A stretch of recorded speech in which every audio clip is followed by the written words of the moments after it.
country and indeed in the world. But I must say that for which is a unique press briefing in the sense that we are not using the traditional method, but we are doing it in a very unique way. The press to ask questions if they have any. I'm glad that the team, our media team, has already sent the link and the necessary numbers that they're supposed to use. Ask any questions if they need any clarification. This press briefing, as I have indicated, is very unique. A unique one in the sense that it's coming at a time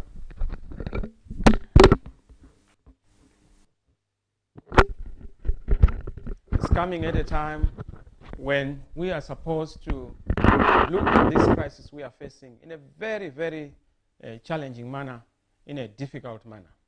I must say that what has necessitated this press conference or press briefing is the need to give our alternative COVID response narrative in very pointed form, the points that we feel are supposed to be given due consideration.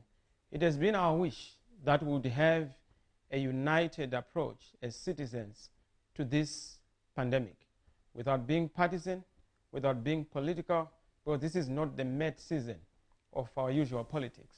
It is a season for us to unite and to work together to focus on this pandemic, defeat it, and then look at any other challenges that we have in the country.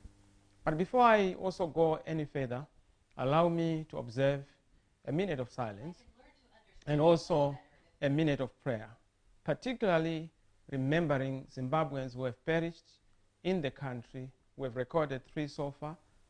We acknowledge them. We also remember the families.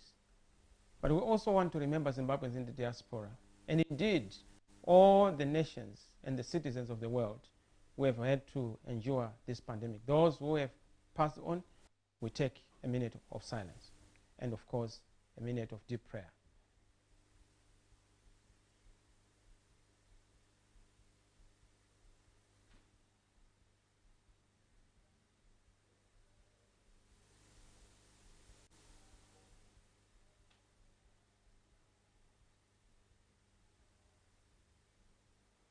Thank you. As I indicated, this is a very important press briefing. We are going to look at a number of issues, mainly what we believe must be done by the government, by the people of Zimbabwe, by the private sector, by the churches, by the civil society, by labor, and by all the other actors in the country. As I have already indicated, ladies and gentlemen, fellow countrymen, we are in difficult times, in moments of a deep crisis, and this crisis, like no other, there is a substantial uncertainty. There is a danger that we are going to slide into the unknown. We have all seen how this pandemic has hit us. Parliaments have had to close down. Factories have had to shut down. Presidents have had to sit and cease to exercise their jurisdiction in a certain manner.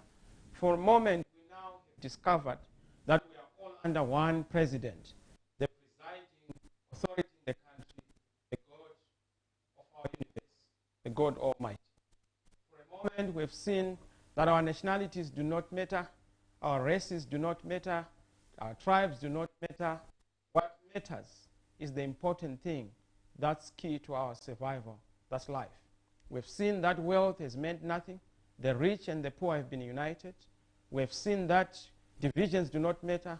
I've seen that even in areas where there are hostilities, they've had to cease those hostilities to focus on fighting the common enemy, the invisible enemy called COVID-19. This has imposed an unnecessarily huge impact on the lives and livelihoods of the people of the world.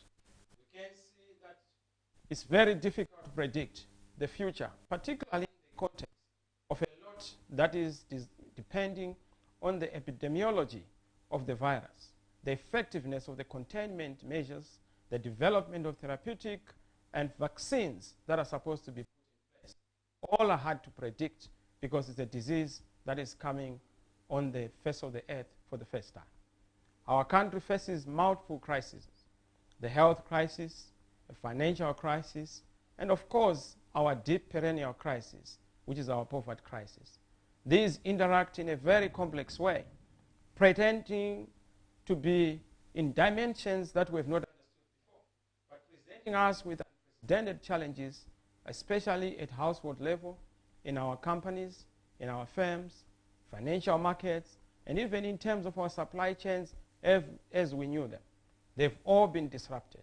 The COVID-19 pandemic is causing more than just a medical problem across the whole world. The pathogen has wrought a staggering death toll that we have seen. The death tolls we have seen across the various nations of our country are just scary. We have seen this in Spain, in Italy, in the United States of America, in the United Kingdom, in South Africa, in Zimbabwe. We have seen the dangers that are being presented by this wrecking menace that has wrecked livelihoods in a very big way. Economies across the world are under severe strain. Supply chains have been radically disrupted. Tourism and air travel is paralyzed. Currency markets are all at an all-time low. We have seen the drop in the predictions that have been made, particularly from the Zimbabwe Tourism Authority, even from the Chamber of Mines, from the commerce sector, particularly the Confederation of the Zimbabwe Industries. We have seen that there are huge indications of the problems that we continue to face. We continue to face unprecedented supply and demand shocks. We continue to see the global economy itself tanking and stalling. The economy as we knew it is gone. We are now in the era of the new. The game has completely changed. The game plan has to change. Our manufacturers, small to medium enterprises, continue to face the prospect of not reopening, and even after the reopening or lifting up of borders and lockdowns, unless we too have some very serious bailouts that are going to help us. In the context of Zimbabwe, we are now faced with two impossible choices: the choice of death by hunger at the slow shutdowns that are taking place, but also the death that can be visited upon us on account of this disease, as an insurgent pathogen continues to indiscriminately sweep across the continents of this world. There is considerable uncertainty about what the economic landscape will look like as we emerge from the lockdowns. That is, if we manage to emerge from these lockdowns. Under the assumption that the pandemic and the required containment peaks in the second quarter of this pandemic in the world recede, we are likely to see what has already been projected by the World Economic Outlook of the IMF, that we are going to have a global growth in 2020 to fall by a -3%. This downgrade of 6.3% and percentage point from January 2020 is a major revision in a short space of time, indicating the calamity that we are facing. This makes this great lockdown the Great Depression, the worst recession since the Great Depression that we saw in the 1920s, and is a far worse recession compared to the global financial crisis that we had recently. Assuming that the pandemic fades away in the part of the year, in the second half of 2020, the policy actions that are being taken have to be so effective, accurate, in order for us to terminate job losses, widespread financial strains, and of course stop the global downturn in terms of our rebounding going forward.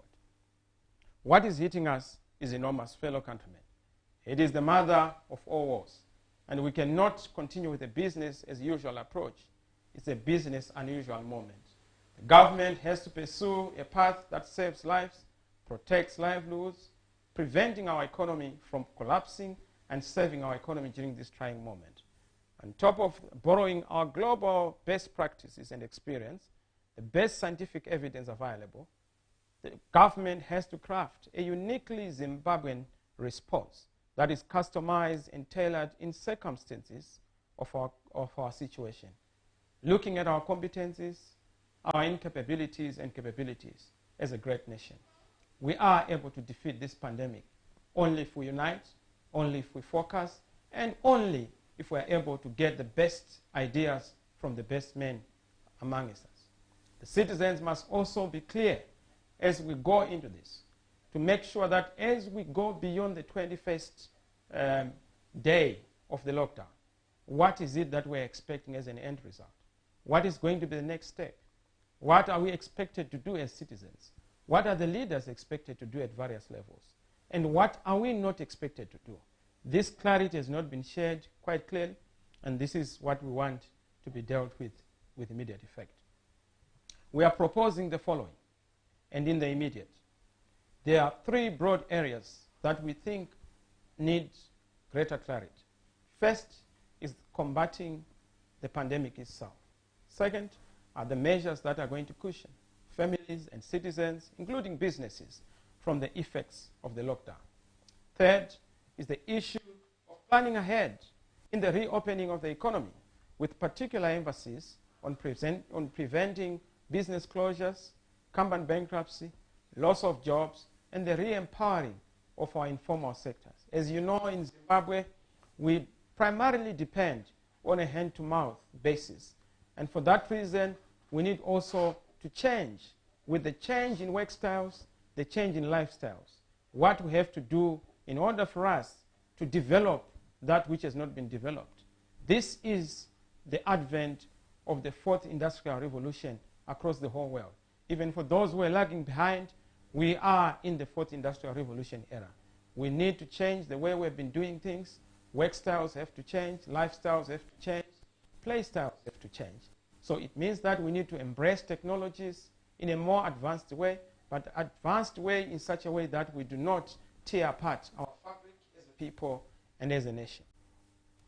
What are we suggesting in terms of cushioning and making sure that we combat the pandemic? The first thing we are suggesting and proposing is to make sure that we have a whole strategy involving all citizens. That is the labor, academics, our churches, particularly our churches, because they are the soul of the nation. They are the faith guardians of our country. And they are the juror and the borders, the boundary defenders when it comes to spiritual matters, but also matters of keeping the soul of the nation safeguarded. So we need to engage the church, political players in their various assortments. We need the private sector to be all involved, both at the craft competence level, craft literacy level, the consummation and conceiving or conception of the planning of programs and also implementation of programs. We need a united team approach. This is no time for divisive silo mentality. This is time for us to be organic, dynamic, united, focused, and to be able to have a Team Zimbabwe approach. This Team Zimbabwe approach is only possible if we are able to bury in the sand arrogance, bury in the sand our ignorance on account of not knowing the real effects of this pandemic. We are insisting and emphasizing that we must have programs to cushion exposed citizens and communicate a clear strategy behind not just the lockdown, but even beyond, elaborating the measures that as government we are taking to contain the spreading of the virus. We are also urging the increasing of testing, rolling out a nationwide testing program, as we have seen in South Africa, as we have seen in the United States of America, and other jurisdictions like Rwanda, where they've done so well in everyday testing, situation reporting, reporting accurate figures, so that people are not left in the zone of conjecture, in the zone of guesswork. We need people to have a proper and better reporting that is key to assuring the nation in these circumstances of a lot of uncertainty.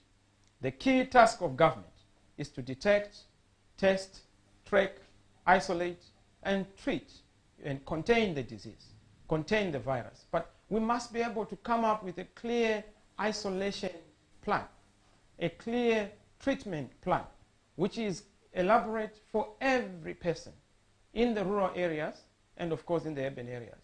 We need a transparent testing program so that the nation has accurate official figures, not having these Nicodemus testing for the big guns, the short collars, and big bowlers, the big wigs. Those structures do not help us. We need structures that are available to all and for all. We need an urgent mass testing program and mechanism that will center on accessibility by all in the neighborhoods, particularly having polyclinics and also specialized facilities. In this, we are also urging the avoidance of the temptation to make sure that we don't use the traditional referral hospitals or clinics, polyclinics, for this virus, because that will then put into jeopardy other patients who are supposed to be isolated for other diseases. We are also urging government to develop an information toolkit for the citizens to make sure that they can view and create an awareness on the progress being made towards combating the virus. This toolkit must be disseminated through various media channels and platforms, and this toolkit must give specific details of the number of people tested per day, per hour, accurate statistical figures on the outcomes of the test, and of course with hope that this information can provide evidence to show how the country is managing to cope and combat the disease.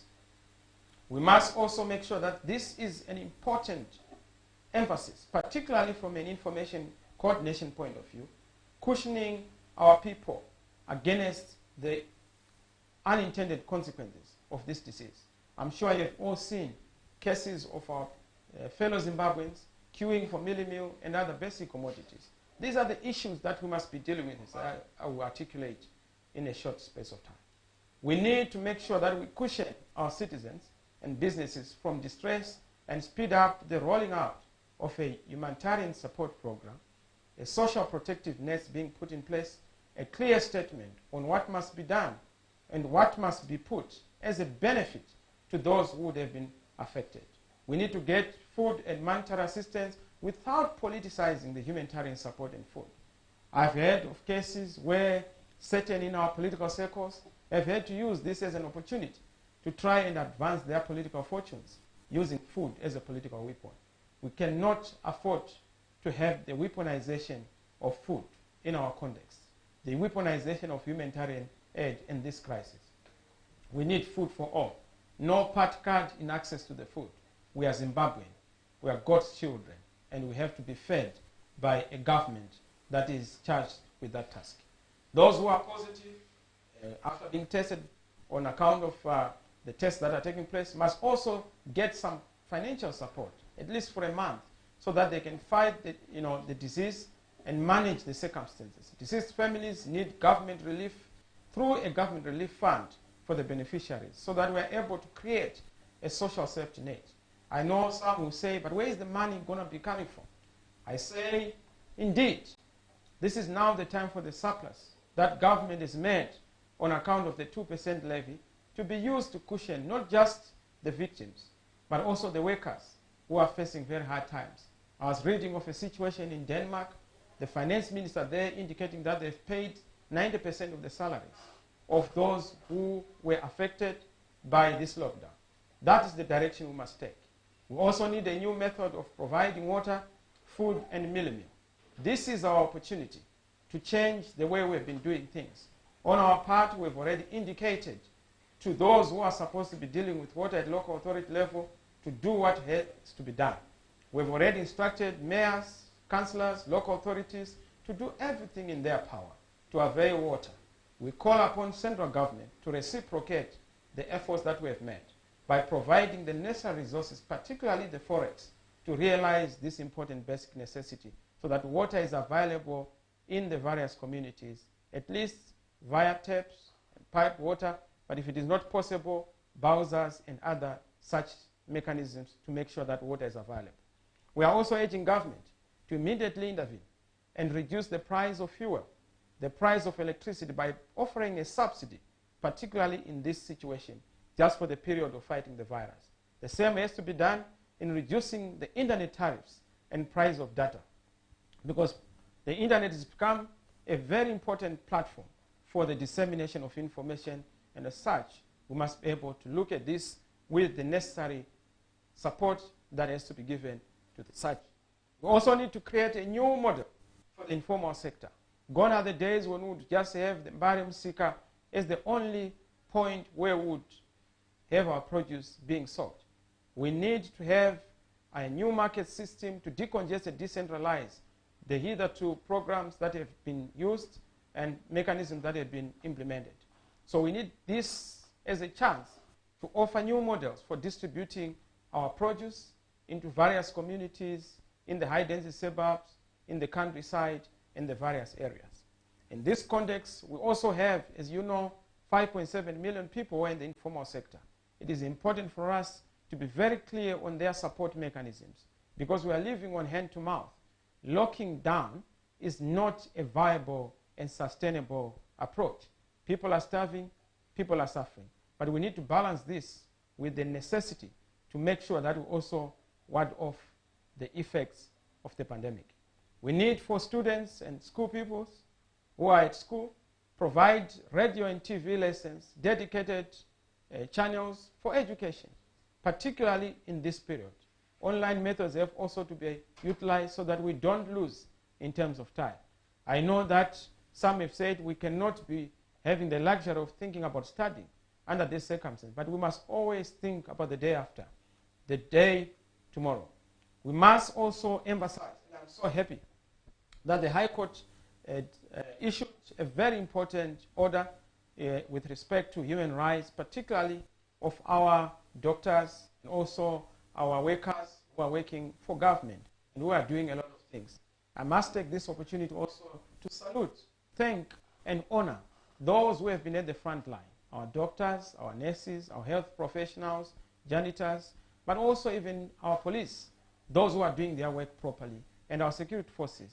I've seen cases of certain of those being claimed or alleged to be security officers being involved in some beating of ordinary citizens. That is unacceptable, and that must be condemned.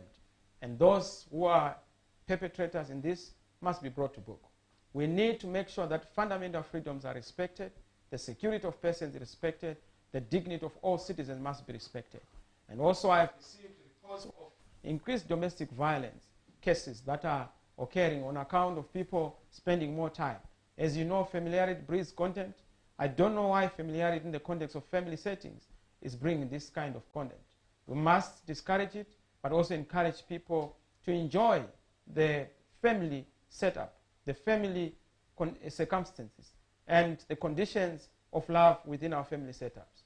We are urging government to make sure that with immediate effect, there is a provision for personal protective equipment for our nurses, our doctors, our administrative support staff, our police and security services officers, and also our state employees who are already at the front line. Risk allowance must be provided. Tax exemption for all our health professionals must be exempted. Our security servicemen and government workers on duty and on the front line must also be supported. Government must provide specialized support to the elderly, providing sanitizers and masks for all, as we have seen in other jurisdictions. Transparency and accountability in the handling of COVID issues is a necessity and a must. We have seen examples in Guinea where we have seen that there has been no payment of rent by workers and citizens, particularly in the context of our situation up to December in 2020.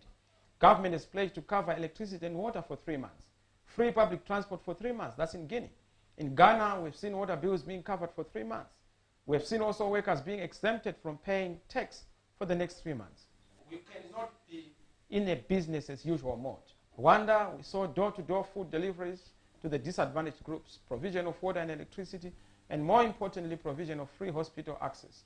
In Botswana, just next door, we saw 168 million to assist business in order to pay the workers that have been affected. In Uganda, President Museveni has done something in terms of the rent that has not been paid. Of course, on the extreme, he has said that until further notice. But distribution of food to vulnerable groups is such an important element that we must embark on. This is where our churches come in. This is where government comes in. But this is also where the Team Zimbabwe comes in. Our private sector, political players, coordinating and making sure that we have a coordinated approach.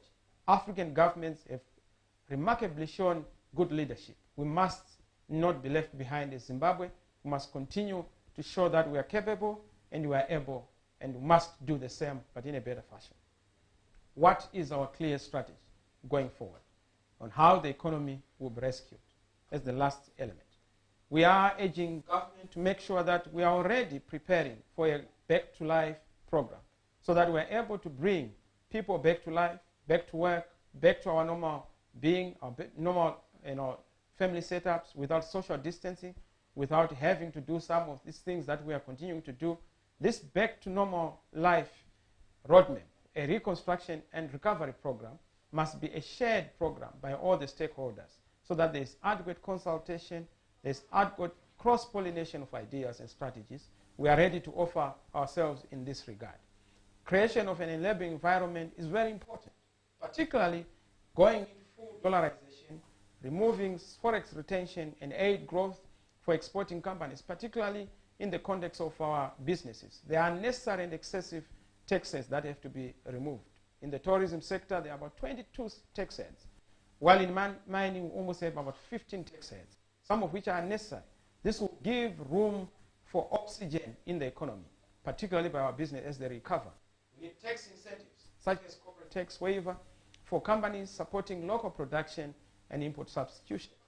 A stimulus package of about $5 billion needs to be mobilized. That will form the rescue package, since most of our companies are likely to fail in reopening. In fact, even before we went for this lockdown, most companies were already struggling in terms of coping with the situation. We need to embrace the fourth industrial revolution, as I have already indicated. We need to make sure that we do what has to be done to move forward. As I say this and as I conclude, we face a monumental national crisis, a proportional challenge that is beyond what we have ever imagined, a national challenge that requires a national response. National problems require a national team approach. We cannot afford to have a partisan approach. We cannot afford to do point scoring or looking at the scoreboard in terms of political points. There are no points to be scored. There's no political scoreboard. There is only Zimbabwe to save and our lives to save. Considering the diverse and multiple skills that we have, particularly in our organization, the MDC Alliance, we are ready because we've had ministers in government, former ministers, we have engineers, we have lawyers, we have economists, we have researchers and experts in the various areas of necessity and need. We are ready to assist. We don't want polarization in the context of the pandemic. We have chosen to put politics aside, and we want to assist government to craft those measures. Then we can deal with our legitimate issues soon after defeating the virus that is affecting all of us. The diverse skills we have in our organization are so tremendous that they can actually assist the nation at this critical time. We are ready to assist. We are ready to help. We are ready to cooperate. We are ready to do our bit without pointing fingers. And this is why in this statement, the emphasis is not to blame, but to make sure that we are able to up the game together and move forward. This is particularly important, particularly when we realize that whenever we are united, we've never been defeated. During the liberation struggle, we united under the liberation consensus. We won, hands down. We can do the same in fighting this pandemic and beyond in the transformation consensus to rebuild our country. Let us conclude by urging ministers and those in parliament, councillors, to take the lead in their various communities, constituencies, especially even in offering a salary cut to show that we're serious about this. We cannot just be participating without being involved. When we are participating, we are giving something. But when we are involved, we are giving our all. And that is leadership that is required. This is no time for politics. Life is too precious to be a political game. We must preserve it. We must defeat this coronavirus, this COVID-19. We will overcome it. We shall triumph. God is on our side. God is in it. God bless you. Thank you, Zimbabwe. God bless Africa.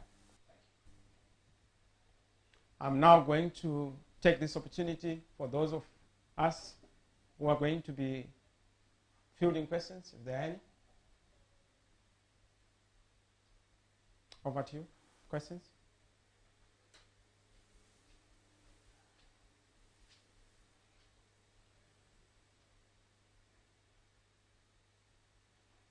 Any journalists who have questions? You can call on the number that's showing on the screen, and then we'll be able to answer your questions. I suppose there are no questions. There being no questions, we want to take this opportunity to thank you for tuning in and wishing you well. Please remember to stay safe, stay secure, maintain social distance, wash your hands, keep your hygiene practice. Don't dare play with this virus. But also, more importantly, we may need a lot of all these issues to help ourselves. But the most important is prayer. In prayer, we will defeat this virus upon the good hygiene practices. Thank you very much. God bless you.